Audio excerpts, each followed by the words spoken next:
Hey everybody, how's it going? I'm SaltyOctopus, and today I have another developer interview for you. I am with Blargis, who is a solo developer working on Bloodthief. You can find that on Steam. It is currently in a playtest, and you can apply for that and check this game out. I also have a video of it on the channel if you want to check that out. And all of those links will be down in the video description, as well as his YouTube channel. Thank you so much for being here, man. How's it going tonight?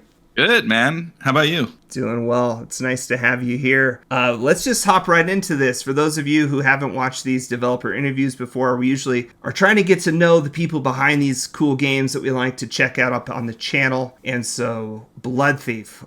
Let's talk about you a little bit and your developer background and what kind of got you into pursuing creating your own game. First off, what games shaped your foundation as a gamer growing up? And can you point to one in particular that inspired you to start making games? So, biggest game from when I was like a kid was probably World of Warcraft.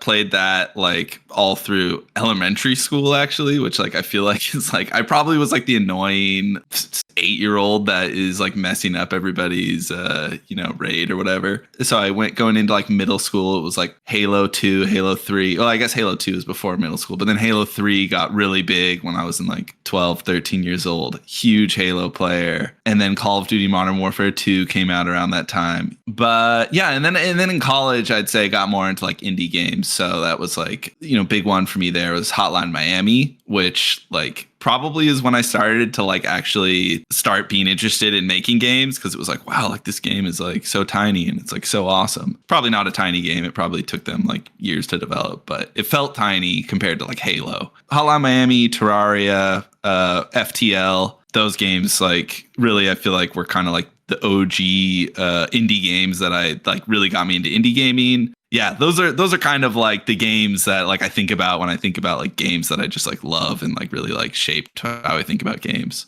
Tell us a little bit about like, so you played all these indie games, and they're all a lot different than what Bloodthief is. So how did you make the jump from that to an idea like Bloodthief, which is, different than maybe some of your inspirations? The original plan for Bloodthief was to make Hotline Miami, but like first person basically, and in like dungeons. And I've actually had that idea for a really long time. Like, yeah, so that was the original idea. And then 2 years ago now, maybe I played Quake for the first time, which is like kind of insane, I feel like, because it's like a legendary game. Yeah, I've been playing it since 96 and I still have it installed on my machine. Oh man, so you played it on release then? Oh, I'm OG, man. Quake was like one of my first video games I probably ever played. Dude, we got to talk about that, because I got to imagine that was like a magical time. Like I feel like jealous of people that got to like game during that period. Yeah, we can. We'll talk about that a little bit after the interview for sure. Yeah, but so I played Quake, and like basically was just like completely blown away at how much it like just completely holds up. Like it was probably my favorite game that I played it like that year. It was probably like 2 years ago now, so that would have been 2022-ish. Completely blown away by just like how good it was. Was kind of like inspired by like just like what I felt like was just like really tight level design that felt like it. I just like hadn't seen anything like that in any game that I had played recently, and that kind of took me down this other path, which was like I started playing Ultra Kill, then I played Neon White, and then I played so like all these kind of like modern takes on like the Quake formula, I feel like. Which a lot of those games are not like Quake at all, but kind of this like movement shooter. Yeah, we call them boomer shooters. Yeah, exactly. Like the boomer shooter formula, which I will say, like, I feel like there's so many incredible boomer shooters that have come out in the last few years, and I'm not caught up, to say the least. But and then it kind of just like took me down this path of like wanting to make something like that. And then so that's kind of how that original idea of like Hotline Miami, but first person, like evolved into Bloodthief. That's cool. It's cool to hear the evolution of, you have one idea and then it starts to morph into something else, which I think as we'll discuss, and through your YouTube channel, which is how I got to watch your stuff and be familiar with your development, and what got me to want to play Bloodthief was just kind of your approach to the development of your game and how you were kind of morphing it into this different thing that you started with something and it's kind of turned into something else. So that's really cool to hear about that. So, well, what about your game designing background? You know, do you have any game design education, or are you just purely a hobbyist that has kind of taken this on? And do you have any other projects that you worked on before Bloodthief that maybe just didn't quite make it? Like, give us a little background on that. Yeah, a totally just hobbyist that, you know, hadn't really worked on anything professional prior to Bloodthief, which is, you know, sort of starting to become something real. Yeah, I had worked on a couple Unity projects prior to Bloodthief.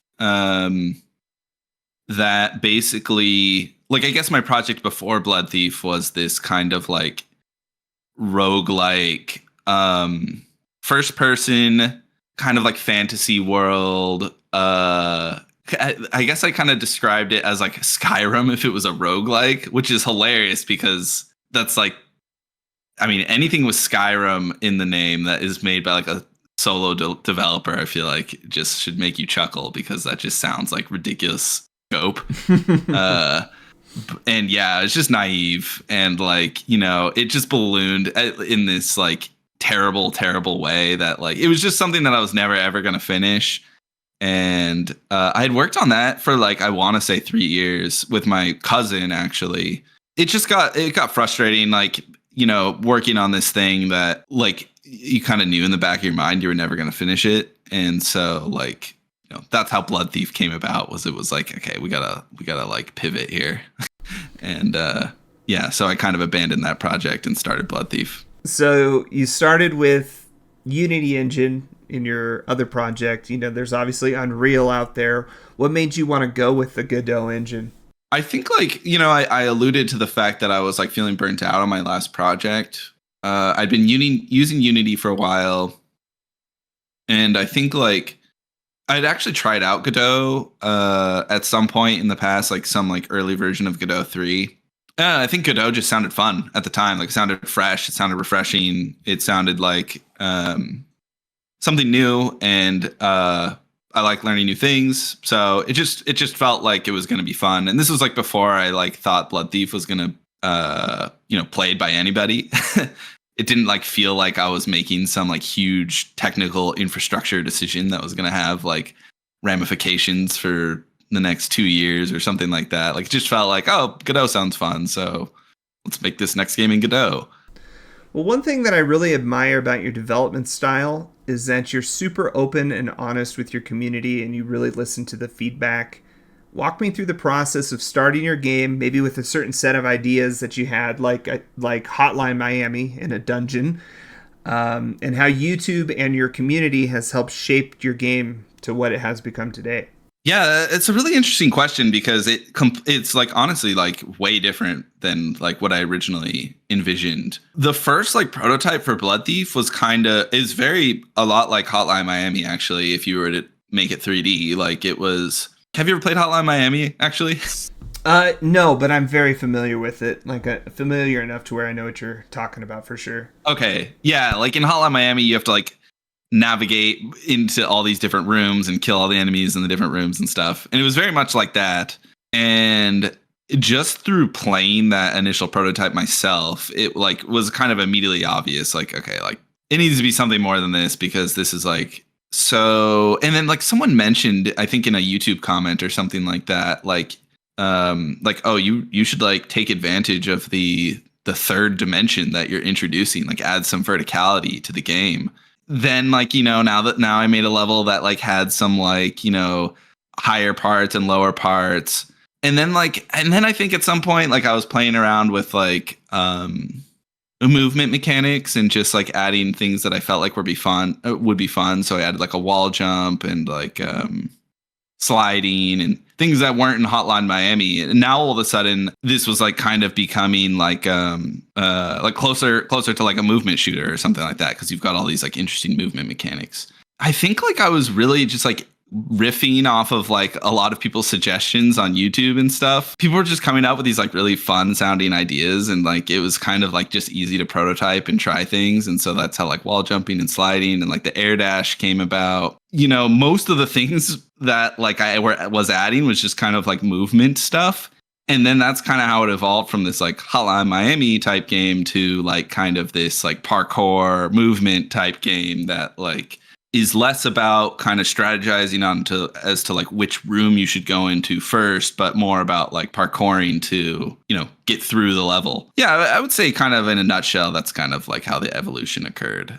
Well, speaking about YouTube, I mean, so I obviously found you through YouTube. You were on my front page, and I was like, oh, what's this? And then here we are. You know, you've had some great vlogs that have really blown up with a ton of views. Were you a YouTuber before you started this process? Like, did you have other YouTube experience? Because one thing that's really impressed me is that your videos are very well done. They're very well edited. The thought process is very clear and concise. You're able to communicate all the nuances of your development thought process very, very well. I think that's impressed a lot of people who have, you know, joined your community. So I was kind of curious about your background there. Yeah, thanks, man. I appreciate that. No, I've never had a YouTube channel. I did do video editing in high school, like just for like you know, school projects, and I had like kind of a side gig for this website that made YouTube videos, so I edited for them. But that was about it. Yeah, no YouTube background. Just, you know, learning as I go. The video that you titled The Difference Between Fun and Frustrating Games, which I will link down below in the video description for everybody out there who wants to go check it out. In that video, you talked about a system you implemented on the back end of your game that would basically tell you where people were getting stuck in your playtest and quitting, where it was too frustrating. You could then take that data and make adjustments to your game mechanics or levels to make the experience less punishing. So if you don't mind talking a little bit about those for those listening who have not had a chance to play your game or see that video yet, you know, kind of walk us through that process.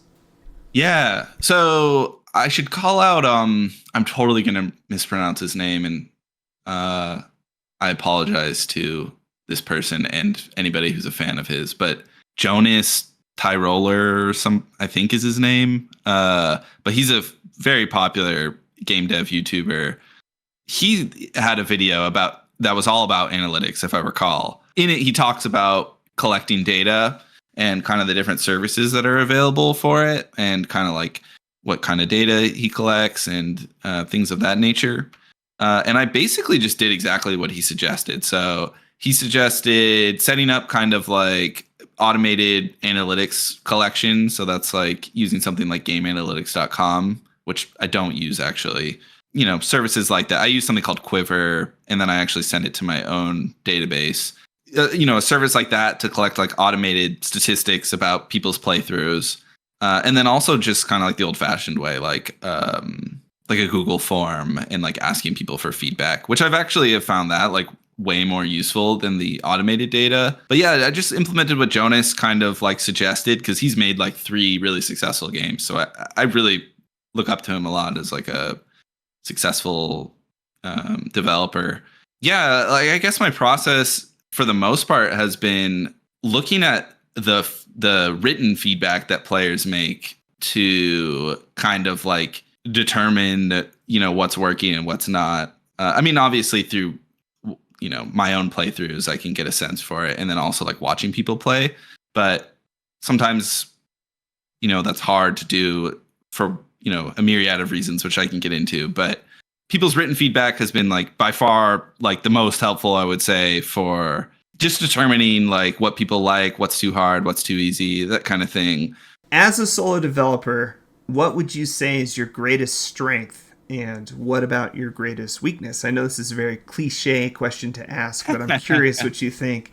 And, you know, weaknesses or strengths can be a technical ability too, like coding's really good for me, or it's really hard, you know.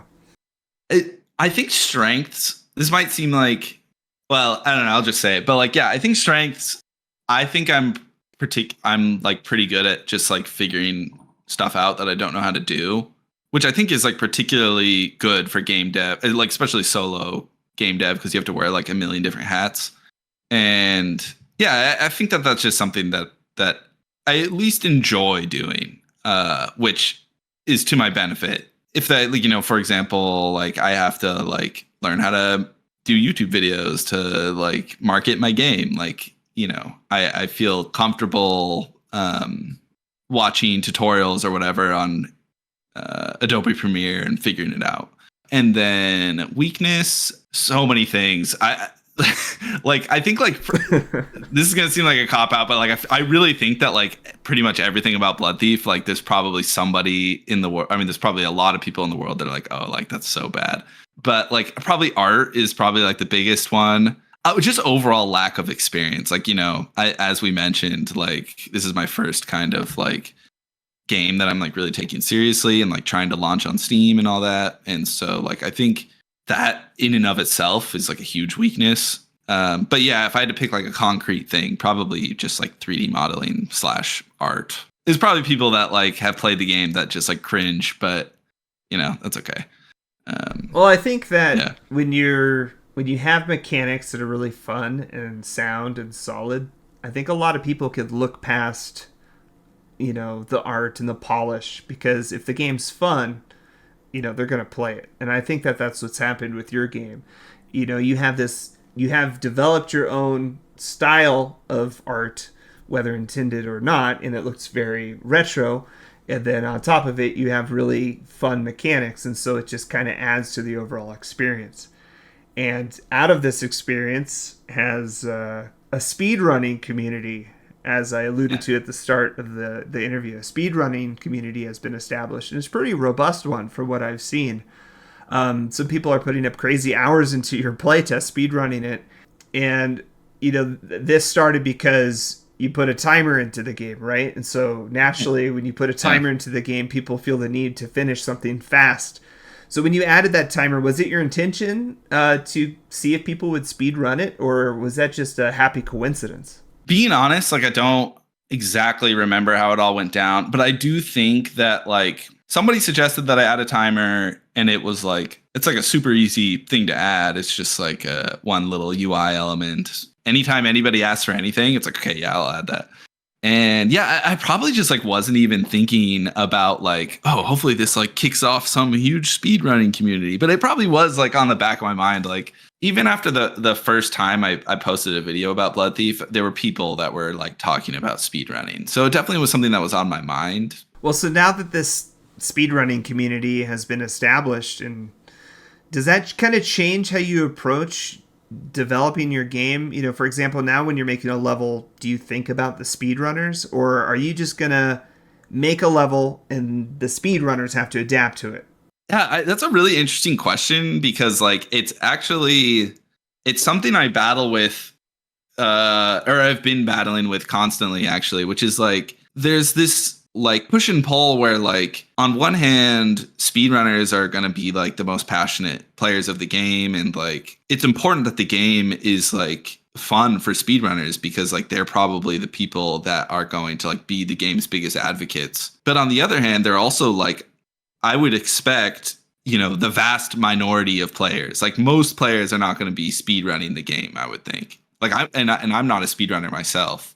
I've never been one to speedrun games. I try to, this is going to sound dumb, but I try to look at it from all perspectives, where like when I'm, like I'm making a couple new levels right now, and I do constantly ask myself like, okay, like if a speedrunner were playing this level, would they like hate this part because it's like forcing them to like do X when they want to just be zooming by it, things like that. But I definitely try not to cater to them. I try to make the level work for like kind of like the core experience outside of speedrunning. And if it's not fun, if it's only fun from a speedrunner perspective, then it's not going to work. Like it has to be fun for like a casual player, in my opinion. So I'm trying to make it work for both. We'll see how that goes. I don't want to say that I'm prioritizing any one way or the other, because I'm probably not. I'm trying to make it fun for everybody. Yeah, no, that's fair. And I actually think that that's a really smart way of going about it. I feel like if you leaned too far into the speedrunning community in terms of game development design for your levels, you're going to possibly push off the more casual people who just want to not worry about the timer. Speaking about speedrunning, have you ever heard of a game called Warstride Challenges? I looked it up actually because prior to this, because you mentioned it. Yeah. But no, I hadn't heard of it prior to today. So but it looks awesome. It is awesome, and it's too bad that it doesn't get more exposure. It's basically, for those listening, go look it up. But it's basically like a Doom Eternal bunny hopping speedrunning game, and it's got heavy metal music. It's really cool. It's got a robust level editor. I mean, it's crazy, this game. It's not very much on the radar, unfortunately. But anyways, we're not talking about that. We're talking about Bloodthief. But the reason I bring it up is because it does have something that I think could be cool if you do lean a little bit more into the speedrunning. So my idea is, in Warstride Challenges, the very top person on the leaderboard, they become like a ghost. And right when the level starts, the ghost starts running through the level. So I was thinking, for those speedrunners, maybe it's a toggle in the settings or something. They can either turn the ghost on or off, but they can then chase this ghost around, and it could just be something fun to add as an extra element on top of the speedrunning. So I just wanted to throw that idea out there, and just for your noodle, so to speak. I really want to have that. I feel like just to be able to race your own time would be really cool at the very least. And I don't think it would be that hard to implement, but famous last words probably, but I feel like it would be like a really high value thing to add. So it is something I want to have in the game. It also is just a great way to like validate if, speedrun times are legit. And so, yeah, it's in the cards for sure. I think it would be a lot of fun. I think one other aspect is it adds multiplayer to a game that's not necessarily a multiplayer game, which is another interesting way of looking at it. Totally. And it also like gives you like I feel like if people can see your, how you did something, that's like kind of like an additional reward for the person that like did a cool thing, which it's just another way to reward players. So it feels like a really great addition. Awesome. Well, I love how open you are to just kind of talking freely about your game. No offense to any devs out there, but there are some that are super, closed off on their ideas, and sometimes even egotistical about their ideas. And I just think having a more open mindset about game development in general is just a healthier approach to it, because you're making something for your fans, and your fans, they know what they want. And if you take that info, a lot of the times you're going to make something really fun from it. So yeah. I'm not always, perfect, but I do try to take my ego out of things. Goes back to my greatest weakness of just like not being that experienced. So I try to take that into account when I make decisions, that maybe my opinion is wrong, and that's fine. I can pivot. So fair enough. Well, going back to some more kind of game specific mechanics and stuff, this was just kind of something I was thinking about. Is my favorite part of the game was when I got the Goomba Stomp power up, as I call it. I don't know what you officially call it, but that's what it made me think of. Yeah. Do you have any interesting movement power ups in mind that we might see later? Like, do you want to share? It's totally okay if you want to keep that a surprise. Like, do we get a grapple hook or something like that? Yeah. So I'll say a couple things about that. I think there's some really obvious power-ups that like will almost certainly be in the game, just because they just feel like they fit too naturally. Like, for example, like speed boost, like you go twice as fast, or like unlimited blood, things like that. Like you can almost bet on those being in the game in some form. Grappling hook is an interesting one, and I'll start by saying it's probably not going to be in the game. I feel like it's really close to the same use case as the air dash. Whereas the air dash, it's an attack and it kills the enemy, but it also serves as a way to like get from point A to point B really efficiently. Grappling hook feels like it serves that same purpose. And I try really to be like economical with what mechanics I add to the game and make it so certain mechanics aren't cannibalizing other mechanics. And yeah, I feel like grappling hook would be too close to air dash in its use cases. But I could be wrong about that. Like I definitely, I've got it written down as something that I want to like explore, maybe come up with a prototype for. Yeah, no, I think that that's actually really smart, and the way that you talked about that cannibalization, that makes perfect sense. And when I was writing questions, it was just the first thing that came to my head. I didn't think too much into that. Insight to that it's important. That's really, really interesting. Yeah, I mean, it's probably the number one thing people have asked for is a grappling hook. So I don't want to just count it out. Is there going to be a story to Bloodthief, and will we see more of a narrative of the character and who we are playing as the game is developed? Or is this more of just a game that delivers an experience rather than a story? Yeah, current plan is for it to be like somewhere in between Quake and Dark Souls, which is like to say very little in your face story. Like definitely no cutscenes, probably no dialogue either. Like, Quake obviously is like basically no story. I think there's like at the end of each act, there's like a paragraph of text or something like that. I think I want to do more than that. Mm-hmm. Like these are all kind of up in the air. I admittedly haven't started actually, like I've got ideas and stuff, but I haven't started actually like writing any actual like, prose or anything like that, or text or anything like that. But I'm kind of thinking that maybe if you find a secret area, maybe you find like a note on the ground or something like that that gives you a sense of where you are and what's going on. And then like things like in Dark Souls, they give you lore through like item descriptions and things like that. I feel like that was missing from Quake. Like it would have been cool if like weapons and stuff had like description that gave you some context as to like what the deal with it was and things like that. Also to say lore, but it will not be in your face. No, I think that's good. And it makes sense, I think, in a lot of ways to tell the story that way. It gives people the power to explore around and find those little tidbits and discover the story if they want to, or they can just speedrun and blitz through it. Exactly. Well, speaking about power-ups and weapons and stuff like that, are you planning to add more weapons to your game? As of right now, you just have the sword. Any other thoughts on that idea? Yeah. So there's one confirmed weapon, and that is the like explosion bow. It shoots explosive arrows. That one, I like showed a snippet of it in my last YouTube video, so it's like it's officially out there into the world. So I feel comfortable talking about it. And yeah, I'm making some new levels with that one, and I think it's like super fun to use. So I'm excited to show it to people. Besides that, nothing that I can talk about just yet. Like I haven't really gotten too far on anything. Like I've got ideas that I'm kind of like feeling out.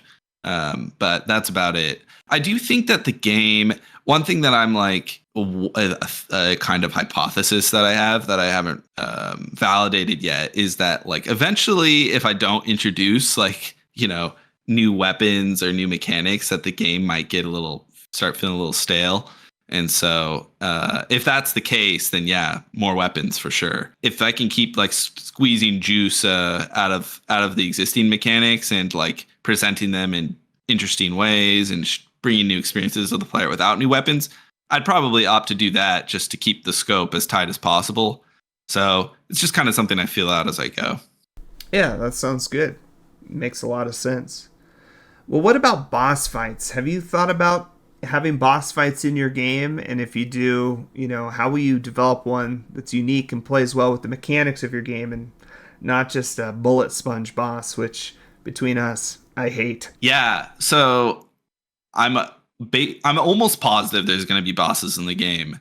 It's planned, we'll just say, unless like the only reason I'm kind of wishy-washy with all these answers is you never know. You never know when you're going to play something and it just sucks. And then it's like, okay, we're going to strip this.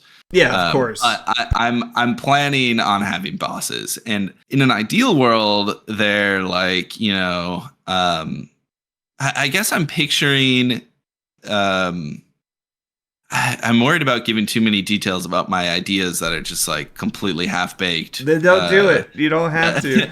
Yeah, but yeah, we'll just say bosses, yes, and I've got some interesting ideas. Perfect. That sounds good. We're getting towards the end of our questions here, but any thoughts on down the road of allowing your community to access some of your tools to have them make their own maps, their own mods, maybe even uploading their content to the Steam Workshop or something like that? Any thoughts on that? I'll preface with no promises, but I'm using a piece of software called Trench Broom to make the maps, which is used for Quake modding. Trench Broom, it creates these. They're file extensions .map. So it creates these .map files that basically Godot, with the help of a plugin called Quodo, can read in and kind of build this Godot map in real time using what you built in Trench Broom. And so I'm really hoping that I can leverage my internal tooling to make like some interesting mod support with the .map files. Nothing concrete yet, but that's what I'm kind of hoping for. And yeah, Trench Broom, I think would be the way that I do it, just because that's already like a great level editor. It's super easy to use. And, you know, if you could just like, for example, import a .map file into Bloodthief and like play your own custom level, like I think that'd be really cool. I'm definitely going to like try to have that. Can you share with us kind of your final grand vision for the game? Do you have that in your head? You know, how long it might take a player to get through from start to finish hours wise, or how many levels it might have? Do you have any thoughts on that you could share? I think like minimum 15 levels feels about right, unless they're like ridiculously long. 8 to 10 hour experience minimum for like a first playthrough, start to end, feels right. That's my goal. I want this to be like, you know, a $15-$20 game. So I feel like that feels about right for that to justify that price. And then obviously with all the replayability that comes with finding all the secrets, speedrunning and stuff. All right. Well, listen, that's the end of my questions. I kind of let the last open mic, so to speak, be for you. Do you have any closing thoughts you'd like to add, or anything else you want to talk about, or address some new people who might be listening in for the first time? Yeah, I'll say that you can go on Steam and you can click. There should be like a little section that says that there's a playtest going on, and there'll be a green button that says like join the playtest or request access or something like that. And if you click that button, it'll just let you right in automatically. There's no like application process or anything like that. So if you want to play the game, you can just go to Steam and click the button and it'll just like download. And so, yeah, go play the playtest. Let me know what you think. Join the Discord, and looking forward to getting some of your feedback. All right. You heard him, everybody. Go check him out. And again, all the links will be in the video description. This is Blargis in his game Bloodthief. Thanks again so much for joining me, man. I really appreciate it. Yeah, my pleasure. Thanks for interviewing me. Awesome. All right. Well, thanks, man.